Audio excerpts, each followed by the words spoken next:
बिस्मिल्लाहिर्रहमानिर्रहीम। अस्सलाम वालेकुम व रहमतुल्लाहि व बरकातहू। की हाल चाल है जी? ठीक ठाक हो? उम्मीद है अल्लाह ताला दे हुक्म दे नाल इंशाअल्लाह तुसी सारे ठीक ठाक होवोगे। अल्लाह ताला सब ते रहमत फरमाए। अल्लाह ताला सब नूं अपने हिफ्ज़ो ईमान दे विच रखे। अज दे व्लॉग दे विच मैं तुहानूं कराची दे विच एक ऐसा दिल खराश वाक़या पेश आया कि उहदी मां दीयां गल्लां सुन के बंदा बहुत ही परेशान हो जांदा।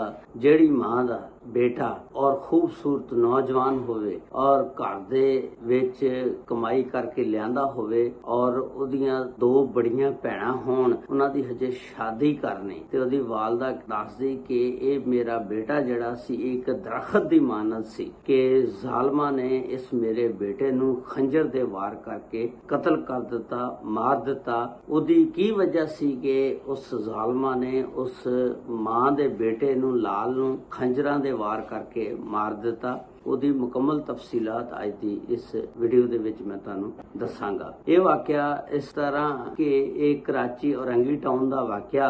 ਉੱਥੇ ਇੱਕ ਫੈਮਿਲੀ ਰਹਿੰਦੀ ਆ। ਉਸ ਫੈਮਿਲੀ ਦੇ ਸਰਬਰਾਹ ਦਾ ਨਾਮ ਹੁੰਦਾ ਫਹੀਮ। ਇਹ 5 ਭੈਣ ਭਰਾ ਨੇ, 2 ਇਹਦੀਆਂ ਬੜੀਆਂ ਭੈਣਾਂ ਨੇ ਤੇ 3 ਇਹ ਭਰਾ ਨੇ ਤੇ 2 ਛੋਟੇ ਭਰਾ ਨੇ। ਇਹਦੇ ਤੋਂ ਨੇ ਮੈਟ੍ਰਿਕ ਤੱਕ ਤਾਲੀਮ ਹਾਸਲ ਕੀਤੀ। ਕਿਉਂਕਿ ਫਹੀਮ ਜਿਹੜਾ ਸੀ ਇੱਕ ਆਮ ਵੈਲਡਰ ਦੀ ਦੁਕਾਨ ਦੇ ਉੱਤੇ ਕੰਮ ਕਰਦਾ ਸੀ, ਵੈਲਡਿੰਗ ਦਾ। ਤੇ ਵੈਲਡਰ ਦੀ ਕਿੰਨੀ ਕੁ ਤਨਖਾਹ ਹੁੰਦੀ ਆ, ਉਹਦੇ ਨਾਲ ਗੁਜ਼ਾਰਾ ਨਹੀਂ ਸੀ ਹੁੰਦਾ। ਫਹੀਮ ਨੇ ਆਪਣੇ ਬੇਟੇ ਨੂੰ ਉਜ਼ੈਰ ਨੂੰ ਮੈਟ੍ਰਿਕ ਕਰਵਾ ਕੇ ਤੇ ਕੰਮ ਤੇ ਪਾ ਦਿੱਤਾ। ਉਹ ਇੱਕ ਗਾਰਮੈਂਟਸ ਦੀ ਦੁਕਾਨ ਦੇ ਉੱਤੇ ਜਾਣ ਲੱਗ ਪਿਆ। ਜਾ ਕੇ ਗਾਰਮੈਂਟਸ ਦੀ ਦੁਕਾਨ ਦੇ ਉੱਤੇ ਥੋੜਾ ਬਹੁਤੇ ਜਿਹੜੇ ਪੈਸੇ ਲੈ ਕੇ ਆਂਦਾ ਸੀ, ਮਾਂ ਜਿਹੜੀ ਸੀ ਫਿਰ ਉਸ ਪੈਸੇ ਨੂੰ ਜੋੜਦੀ ਸੀ ਕਿ ਜਿਹੜੀਆਂ ਮੇਰੀਆਂ ਬੜੀਆਂ ਬੱਚੀਆਂ ਉਹਨਾਂ ਦੀ ਮੈਂ ਸ਼ਾਦੀ ਕਰਾਂਗੀ। ਇਹ ਮਾਵਾਂ ਦੀ ਆਦਤ ਹੁੰਦੀ ਆ ਕਿ ਜਦੋਂ ਥੋੜੇ ਜਿਹੇ ਪੈਸੇ ਆਣੇ ਸ਼ੁਰੂ ਹੋ ਜਾਣ, ਕਿਉਂਕਿ ਬੱਚੀਆਂ ਫਿਰ ਜੰਮਦੀਆਂ ਸਮਝੋ ਜਵਾਨ ਨੇ, ਉਹਨਾਂ ਦੀ ਸ਼ਾਦੀ ਦੀ ਫਿਕਰ ਹੋ ਜਾਂਦੀ ਆ। ਮਾਵਾਂ ਫਿਰ ਪੈਸੇ ਜੋੜਨੇ ਸ਼ੁਰੂ ਕਰ ਦਿੰਦੀਆਂ। ਇਸੇ ਤਰ੍ਹਾਂ ਇਹ ਮਾਂ ਜਿਹੜੀ ਸੀ ਪੈਸੇ ਇਹਨੇ ਜੋੜਨੇ ਸ਼ੁਰੂ ਕਰ ਦਿੱਤੇ ਤਾਂ ਕਿ ਮੈਂ ਆਪਣੀ ਬੱਚੀਆਂ ਦੀ ਸ਼ਾਦੀ ਜਿਹੜੀ ਆ ਉਹ ਆਸਾਨੀ ਨਾਲ ਕਰ ਸਕਾਂ। ਉਜ਼ੈਰ ਇੱਕ ਗਾਰਮੈਂਟਸ ਦੀ ਦੁਕਾਨ ਦੇ ਉੱਤੇ ਲੱਗ ਜਾਂਦਾ। ਉਜ਼ੈਰ ਖੂਬਸੂਰਤ ਸੀ, ਮਾਸ਼ਾਅੱਲਾ ਸੋਹਣਾ ਸੀ ਤੇ ਸੁਨੱਖਾ ਸੀ ਤੇ ਇਹਨੇ ਨਾ ਇੱਕ ਟਿਕਟੌਕ ਅਕਾਊਂਟ ਬਣਾਇਆ। ਉਸ ਤੋਂ ਬਾਅਦ ਇਹਨੇ ਟਿਕਟੌਕ ਅਕਾਊਂਟ ਬਣਾਉਣ ਤੋਂ ਬਾਅਦ ਟਿਕਟੌਕ ਦੇ ਉੱਤੇ ਵੀਡੀਓ ਬਣਾ ਕੇ ਇਹਨੇ ਚਾੜਨਾ ਸ਼ੁਰੂ ਕਰ ਦਿੱਤੀਆਂ। ਦੇਖਦੇ ਹੀ ਦੇਖਦੇ ਫਿਰ ਨਾ ਇਹਦੀਆਂ ਵੀਡੀਓ ਜਿਹੜੀਆਂ ਵਾਇਰਲ ਹੋਣਾ ਸ਼ੁਰੂ ਹੋ ਗਈਆਂ। ਬਹੁਤ ਮਸ਼ਹੂਰ ਹੋ ਗਿਆ ਟਿਕਟੌਕਰ। ਨਾਲ ਨਾਲ ਇਹ ਗਾਰਮੈਂਟਸ ਦੀ ਦੁਕਾਨ ਤੇ ਜਾਂਦਾ ਸੀ, ਉੱਥੇ ਕੰਮ ਕਰਦਾ ਸੀ। ਤੇ ਜਿਸ ਵੇਲੇ ਇਹਨੇ ਟਿਕਟੌਕ ਤੇ ਆਪਣੀਆਂ ਵੀਡੀਓਆਂ ਤਸਵੀਰਾਂ ਲਾਣੀਆਂ ਸ਼ੁਰੂ ਕਰਤੀਆਂ, ਬਣਾਉਣੀਆਂ ਸ਼ੁਰੂ ਕਰਤੀਆਂ, ਇਹਨਾਂ ਦੀ ਦੂਸਰੀ ਗਲੀ ਦੇ ਵਿੱਚ ਇੱਕ ਲੜਕੀ ਬਹੁਤ ਹੀ ਖੂਬਸੂਰਤ ਰਹਿੰਦੀ ਸੀ। ਉਹਦਾ ਨਾਮ ਸੀ ਕਾਇਨਾਤ। ਉਹ ਟਿਕਟੌਕ ਚੈੱਕ ਕਰਦੀ ਹੁੰਦੀ ਸੀ, ਦੇਖਦੀ ਹੁੰਦੀ ਸੀ ਇਹਦੀਆਂ ਤਸਵੀਰਾਂ। ਜਦੋਂ ਇਹ ਕੁਦਰਤੀ ਗੱਲ ਆ, ਟਿਕਟੌਕ ਤੇ ਜਾਂ YouTube ਤੇ ਤੁਸੀਂ ਜਿਹੜੀ ਇੱਕ ਵਾਰੀ ਤਸਵੀਰ ਵੇਖ ਲਓ ਨਾ, ਫਿਰ ਉਹਦੀਆਂ ਬਾਰ-ਬਾਰ ਤਸਵੀਰਾਂ ਆਈ ਜਾਂਦੀਆਂ। ਕਾਇਨਾਤ ਨੇ ਇਸ ਉਜ਼ੈਰ ਦੀਆਂ ਤਸਵੀਰਾਂ ਜਿਸ ਵੇਲੇ ਦੇਖਣੀਆਂ ਸ਼ੁਰੂ ਕਰਤੀਆਂ, ਉਹ ਬਾਰ-ਬਾਰ ਫਿਰ ਉਹੀ ਆਈ ਜਾਂਦੀਆਂ ਸੀ। ਇਹਨੇ ਆਸਤਾ-ਆਸਤਾ ਫਿਰ ਉਹਨੂੰ ਲਾਈਕ ਕਰਨਾ ਸ਼ੁਰੂ ਕਰ ਦਿੱਤਾ, ਕਿਉਂਕਿ ਉਜ਼ੈਰ ਜਿਹੜਾ ਬੜਾ ਖੂਬਸੂਰਤ ਸੀ। ਹੁਣ ਕਾਇਨਾਤ ਜਿਹੜੀ ਆ, ਇੱਕ ਦਿਨ ਇਹਦੀ ਦੁਕਾਨ ਜਿੱਥੇ ਗਾਰਮੈਂਟਸ ਤੇ ਇਹ ਜਾਂਦਾ, ਉਸੇ ਗਾਰਮੈਂਟਸ ਦੀ ਦੁਕਾਨ ਤੇ ਚਲੇ ਜਾਂਦੀ ਆ ਕਾਇਨਾਤ। ਜਿਸ ਵੇਲੇ ਵੇਖਦੀ ਆ ਉਹ ਉਜ਼ੈਰ ਖੜਾ ਹੁੰਦਾ। ਇਹ ਕਹਿੰਦੀ ਆ ਕਿ ਤੂੰ ਉਹੀ ਉਜ਼ੈਰ ਆ ਜਿਹੜਾ ਟਿਕਟੌਕ ਬਣਾਉਣਾ? ਇਹ ਕਹਿੰਦਾ ਹਾਂਜੀ ਮੈਂ ਉਜ਼ੈਰ ਆ। ਤੇ ਇਹ ਕਹਿੰਦੀ ਕਿ ਮੈਂ ਤੇਰੀਆਂ ਟਿਕਟੌਕਾਂ ਬੜੀਆਂ ਵੇਖਦੀ ਆ, ਤੈਨੂੰ ਲਾਈਕ ਕਰਦੀ ਆ, ਪਸੰਦ ਕਰਦੀ ਆ। ਤੇ ਉਹ ਅੱਗੋਂ ਕਹਿੰਦਾ ਮਿਹਰਬਾਨੀ ਜੀ, ਸ਼ੁਕਰੀਆ ਜੇ ਤੂੰ ਲਾਈਕ ਕਰਦੀ ਆ। ਇਹਨੇ ਕਾਇਨਾਤ ਨੇ ਉਹਨੂੰ ਕਿਹਾ ਕਿ ਮੈਨੂੰ ਆਪਣਾ ਫੋਨ ਨੰਬਰ ਜਿਹੜਾ ਨਾ ਮੋਬਾਈਲ ਉਹ ਦੇ ਦੇ। ਤੇ ਉਜ਼ੈਰ ਨੇ ਇਹਨੂੰ ਆਪਣਾ ਮੋਬਾਈਲ ਨੰਬਰ ਦੇ ਦਿੱਤਾ। ਉਸ ਤੋਂ ਬਾਅਦ ਜਿਹੜੀ ਕਾਇਨਾਤ ਆ ਇਹਦੇ ਨਾਲ ਰਾਬਤਾ ਕਰਨ ਲੱਗ ਪਈ, ਫੋਨ ਤੇ ਗੱਲਾਂ ਕਰਨੀਆਂ। ਹੌਲੀ ਹੌਲੀ ਹੌਲੀ ਹੌਲੀ ਇਹ ਗੱਲਾਂ ਬਾਤਾਂ ਜਿਹੜੀਆਂ ਮੁਹੱਬਤ ਦੇ ਵਿੱਚ ਤਬਦੀਲ ਹੋ ਗਈਆਂ। ਹੁਣ ਜਿਹੜੀ ਕਾਇਨਾਤ ਆ ਇਹ ਮੁਹੱਬਤ ਦੇ ਵਿੱਚ ਬਹੁਤ ਹੀ ਅੱਗੇ ਵੱਧ ਗਈ। ਕਾਇਨਾਤ ਉਹਦੇ ਨਾਲ ਇੰਨਾ ਪਿਆਰ ਕਰਨ ਲੱਗ ਪਈ ਕਿ ਉਹਦੇ ਤੋਂ ਬਗੈਰ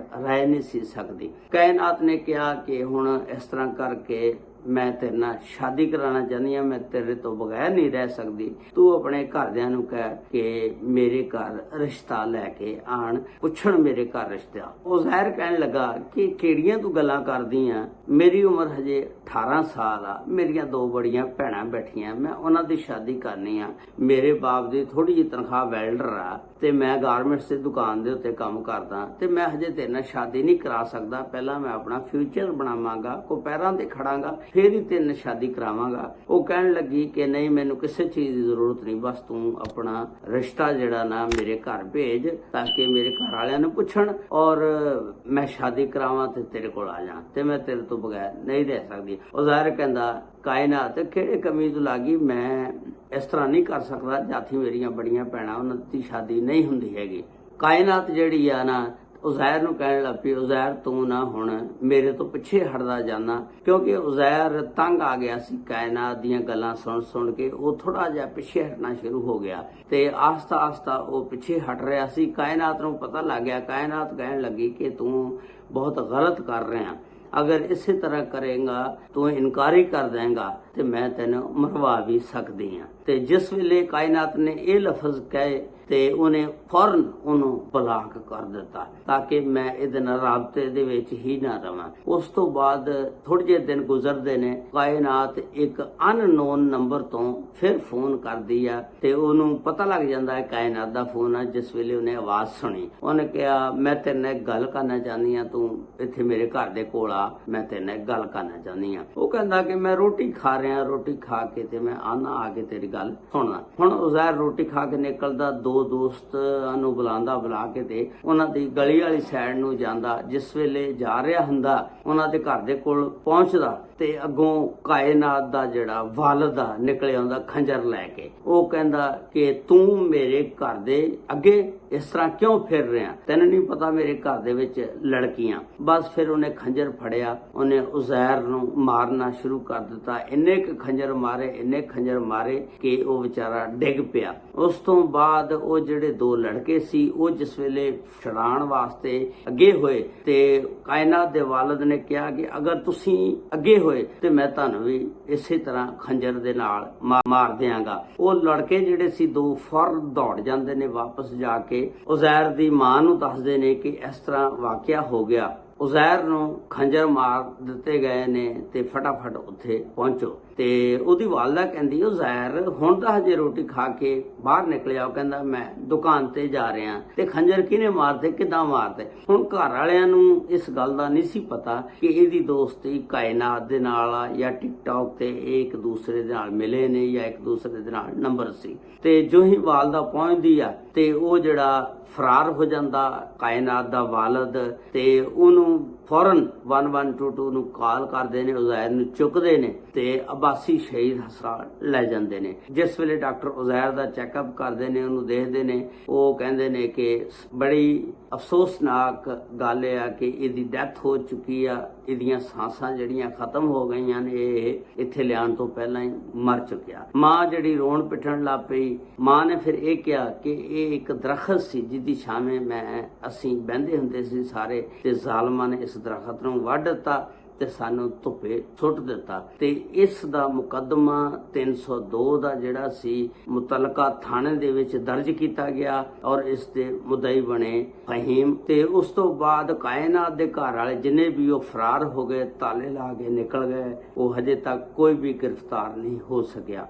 इस तरह एक लड़की ने एक खूबसूरत लड़के नूं एक मां दी गोद नूं उजाड़ दिता। ते हालांकि वो इन्ना नहीं सी चाहता कायनात नूं, लेकिन कायनात बहुत ज्यादा चाहती सी। और फिर उन्हें अपने वालिद नूं दस्सिया होना ते जिहदी वजह नाल वालिद ने फिर गैरत दे नाम दे उत्ते उहनूं कतल कर दिता उज़ैर नूं।